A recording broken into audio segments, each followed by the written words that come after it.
À présent, nous avons texturé donc, notre lame donc, avec une texture animable, mais comme je vous l'ai indiqué, du coup, on ne pourra pas la retranscrire de façon animée pour l'export, d'accord? Donc sinon, il faut précalculer l'animation pour l'exporter sous forme de frame, et ensuite, on peut l'exporter en animation. Mais ça, on verra sur la partie 2, d'accord? Donc le module 2, le module réservé à l'animation et au personnage Anubis, du coup. Donc là, maintenant, on va s'occuper donc de la colonne. Donc pour la colonne, on va faire encore une fois donc, une texture procédurale, donc on va générer des textures, et cette fois-ci, on va activer donc, notre colonne. Donc c'est la décoration 1, on la coche, hop, comme ceci. Je sélectionne ma colonne propre, j'active la rotopologie et je sélectionne uniquement la rotopologie. Je décoche la colonne pour la désafficher, d'accord, pour enlever ma sculpture, et j'appuie sur point pour centrer ma vue sur la colonne. Actuellement, on a donc la texture qu'on a créée pour l'orientation des UV. Donc on doit l'enlever cette texture, hein, pour pas qu'elle vienne interférer avec notre matériel. Et du coup, on va pouvoir commencer à texturer. Donc là, je vais donner donc une densité un petit peu os, d'accord? Mais cette texture-là, on va la retravailler après avec la peinture de texture, donc l'étape 5. Donc là, c'est juste une base de couleur pour nous donner donc une base de texturing. Donc pour ce faire, on va ici donc créer une couleur de base qui va être un petit peu, un petit peu aléatoire, d'accord, avec une texture de Musgrave, et ensuite on va attribuer donc les bons paramètres de spécularité, de métallique, etc. Donc là, si je réfléchis un petit peu donc sur cette colonne, j'ai envie qu'elle ait une couleur os, d'accord, donc vraiment une couleur assez dense, mais il faut que je réfléchisse pas au texturing global, d'accord, parce que ça on va le retravailler comme je vous l'ai dit en étape 5, mais uniquement faire un texturing grossier. Donc pour ce faire, on va faire Shift A texture, on va commencer par une texture de Musgrave, et là, cette texture de Musgrave va contrôler quoi? Va contrôler une rampe de couleur, donc convertisseur, dégradé de couleur.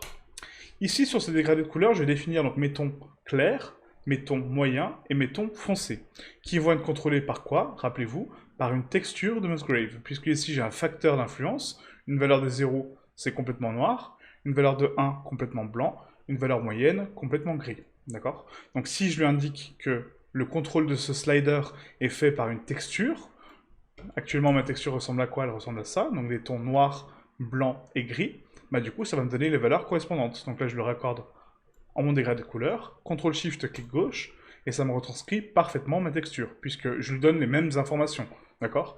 Par contre, si je change maintenant mon ton clair, mes tons moyens et mes tons foncés, ils vont s'adapter en fonction de la texture qui rentre dans le facteur d'influence. Logique. Donc là, pour la couleur la plus claire, on va appuyer donc ici sur la couleur et on va créer une couleur un petit peu os, d'accord? Donc un petit peu ivoire, donc c'est un blanc cassé entre le rouge et le jaune, comme ceci. Pour les tons foncés, donc les tons moyens, on va créer donc une texture, la même du coup, mais un petit peu plus sombre, d'accord? Donc là, on va la mettre à 50% de valeur, donc 0.5, comme ceci. Et les tons foncés vont être donc de la même couleur, donc de la même teinte, hein, donc on récupère la valeur ici, et là on va la ternir à 0.95. Et là on va la ternir donc à 0.15, comme ceci. Ce qui me donne donc une densité assez sympa, mais du coup, bah, je me dis c'est pas forcément ce que je veux. Je veux pas autant de noir, je veux pas, enfin autant de couleurs sombres, je veux pas autant de tons médians, je veux beaucoup plus de tons clairs, et du coup afficher quand même mon os, d'accord? Donc ce qu'on va faire, on va augmenter donc les valeurs donc de tons clairs, on va réduire donc les tons moyens, et on va laisser donc les tons foncés en bas, d'accord, pour avoir donc un dégradé entre les tons foncés, les tons moyens et les tons clairs. Maintenant que j'ai mes trois valeurs ici, on va devoir donc définir la densité de cette texture pour pouvoir texturer parfaitement mon os. Donc là, rappelez-vous, il faut lui appliquer une coordonnée pour lui indiquer comment la texture va être générée. Donc CTRL-T pour ramener donc les programmes de texturing, coordonnées de texture encore une fois et le placement. Les coordonnées de texture, ça va être quoi qui va générer ma texture? Ça va être mon objet, d'accord? Donc le centre, l'axe de mon objet qui va générer les textures sur X, Y et Z. Les positions sont propres, elles sont parfaites, la taille et l'échelle à 1, c'est nickel. Et ensuite, on va régler ici ma texture. Donc là, je veux partir sur une densité donc beaucoup plus concentrée donc, de détails. Donc on va partir sur un détail donc, à 16 déjà, hein, pour concentrer le détail de valeur. Et la dimension, on va la mettre à 0.15, pour vraiment créer une texture vraiment très bruit, très dense, d'accord? Donc très intéressante. On va augmenter la taille et l'échelle vraiment de façon très dense, d'accord? Pour créer donc des espèces de stries. Et là, c'est parfait. J'ai créé ma texture os, et du coup, ça me correspond parfaitement. Sauf que là, qu'est-ce que je peux observer? C'est que du coup, bah, la teinte n'est pas forcément très bien retranscrise. D'accord? C'est pas très joli comme teinte, c'est pas très intéressant.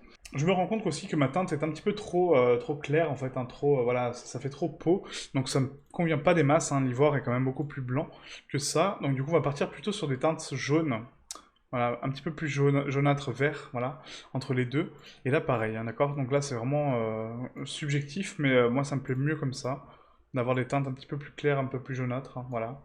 Là ça me plaît un peu mieux, parfait. Maintenant, je vais devoir créer donc du relief pour indiquer donc les zones sombres, pourquoi elles sont sombres, parce que c'est des cavités, et les zones claires, pourquoi c'est des zones claires, parce que c'est des zones de relief.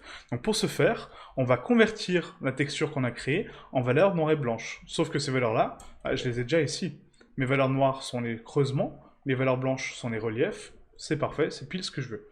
Donc on va raccorder le facteur à un vecteur de bump, rappelez-vous, pour créer une bump map. Je raccorde ma hauteur à mon vecteur, hop, ma normale à ma normale, CTRL-SHIFT, clic gauche sur mon bezier guidé, et là ça va me retranscrire, vous voyez, cette texture un petit peu osseuse, un petit peu cassée, un petit peu poreuse. Et là c'est vraiment parfait.